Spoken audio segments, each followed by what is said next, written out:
Hello everybody and welcome back to our final episode of the Magnum OPUS Podcast. I know, I'm quite sad too, but don't worry, this isn't our final episode ever. We're simply going to take a break until our new season of the OPUS Camp begins in August. Rest assured, at the end of the summer, our wonderful podcast will return. But this leaves me in a really tough spot for today because what do we want to cover? What do we want to talk about? What insights can I give you in one tiny little episode that doesn't move forward that can really help you and benefit your musical career?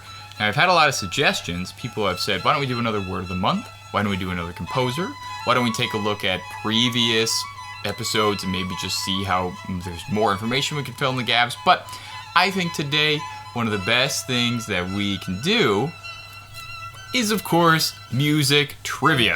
Who doesn't love music trivia? This is a nice way to put a brief pause on our musical episodes and then something we can easily come back to in the later months. So, without any further ado, this is one of those really easy ones we're going to do. I'm going to read off a question. I've prepared quite a few, and then you can pause and take a guess. I'm not going to give you multiple choice because I find that takes a little bit too long. I have a much more fun time if I just read through all these rapid fire and see how many you can get. So I'm going to try to get through 30 questions. We're going to see if I get through them all in a matter of time here. But let's go ahead and begin. This is music trivia that is all across. So we have pop music trivia, we have classical music trivia, we have jazz music trivia, blah, blah, blah, blah, blah. Let's go ahead and begin. Let's start with something maybe a little bit easier. What singer won the very first American Idol series? Go! If you guessed Kelly Clarkson, you are absolutely correct. She has an amazing voice. Let's get a little bit harder. What singer has had a Billboard #1 hit in each of the last 4 decades? If you answered Mariah Carey, you would be 100% correct. Nice job. Now, this one's kind of interesting. Which member of the Avengers had a brief stint as a pop star? Now, if you guessed Robert Downey Jr.'s Iron Man, you would be incorrect, although it would be very funny to picture him as a pop star. The correct answer is Brie Larson, who plays none other than Captain Marvel. She was a very brief pop star. She, again, has an amazing voice. Next question for you. Now, before Miley Cyrus recorded her hit Wrecking Ball, do you remember that song? It was actually offered to a different singer. What singer was it offered to? If you answered Beyonce, you're absolutely correct. Very nice job there. Now, another question. Who was the very first woman to be inducted into the Rock and Roll Hall of Fame? If you guessed Aretha Franklin, ding, ding, ding, ding, you are absolutely correct. Man, another person with just a phenomenal voice. Now we're going to move genres a little bit here and we're going to talk about country. Who was the only country artist to have a top 20 hit on the billboards for 6 straight decades? There's not even that many people to choose from. If you answer Dolly Parton, you are a phenomenal country artist and country fan. Bravo to you. Next question. Now, in 1973, Billy Joel released the hit single Piano Man. And in the Piano Man, he references the day the music died. What deaths of which artists, there's 3 of them, is he talking about? If you answered Buddy Holly, Richie Valens, and the Big Bopper, you get 3 points for that one. Not even something I would have known from a long past classic rock era. Okay, let's move genres here. Let's talk about classical music. Which famous classical composer composed a piece titled The Skittle Alley Trio? If you guessed none other than Wolfgang Amadeus Mozart, bravo to you. Next, let's keep going.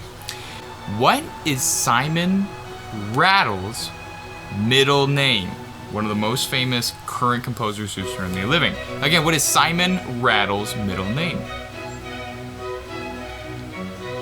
The answer is Dennis. Simon Dennis Rattle. Man, you guys are good.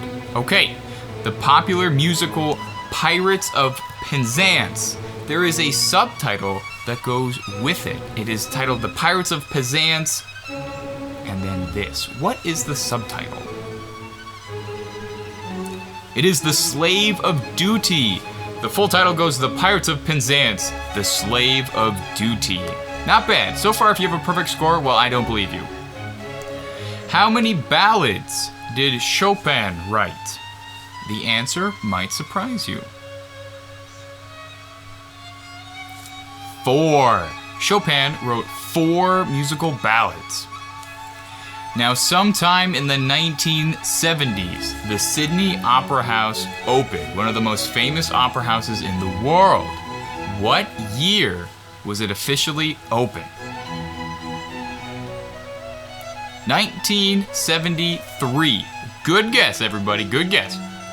Which string instrument is not normally part of a standard string quartet?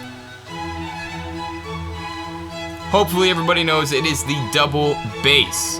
You usually have violins, violas, cellos, piano even, but sorry, double basses. What is the lowest male voice type called? That would be the bass. Nice job. Hopefully it's a little bit easier for everybody. Next question. Which Italian Baroque composer was often referred to as the Red Priest? If you answered anything other than Antonio Vivaldi, please go back and listen to the entire podcast, 15 minutes that we dedicated to him, where we explained why he was called the Red Priest. Let's see how well you guys know your vocabulary and your Italian words. What is the Italian word for walking speed? If you answered Allegro, it is Andante. Classic Music 101. Symphony number 9 in E minor is popularly known as the New World Symphony. Who composed the New World Symphony?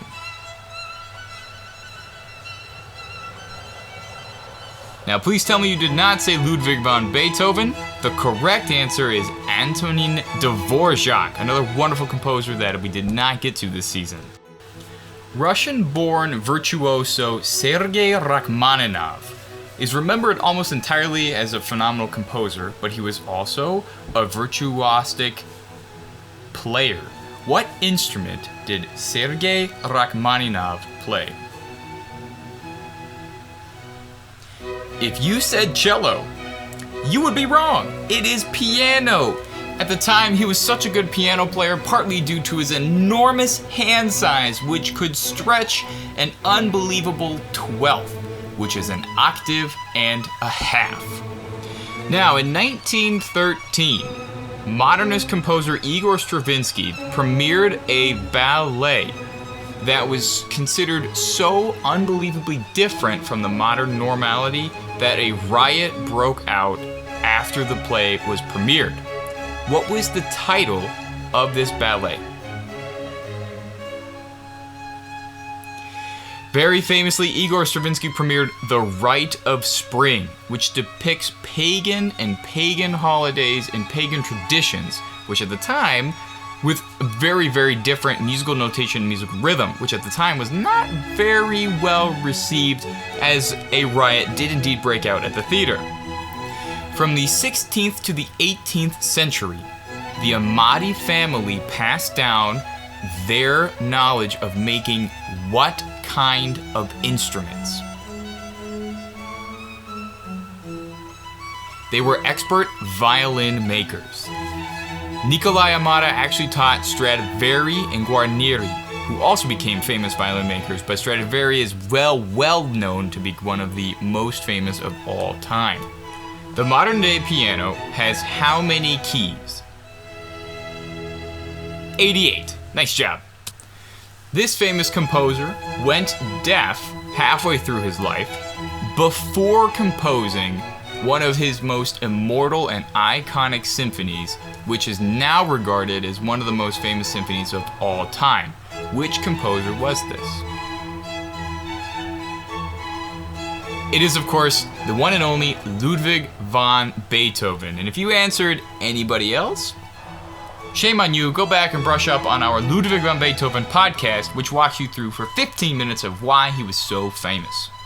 Now wrapping up, a very, very famous Italian violin virtuosi was born in Italy in the year 1782.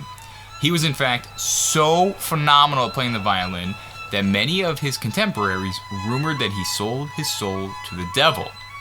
Who was this young gentleman? This was, of course, Paganini. Now, last question for you guys. We did not get through all of them, but we made through a really, really good chunk. The abbreviation OP in music, which usually follows titles or pieces of work, is short for the word opus. Opus is a Latin word that means what? If you answered family, I would be inclined to say that you are absolutely correct. The actual translation is work, as in opus number 12, work number 12. Thank you everybody so much for listening. As always, I hope you learned something new and had a little bit of fun. This will be a brief pause on our regularly scheduled podcast for the season, but remember, we will pick it up again in the fall when our new OPUS Camp wraps up. And remember, if you have not registered for the new OPUS Camp, there's still time, but better make it quick because slots are filling up fast. Thank you, everybody. Have an absolutely wonderful summer, and I will see you in that first week of August.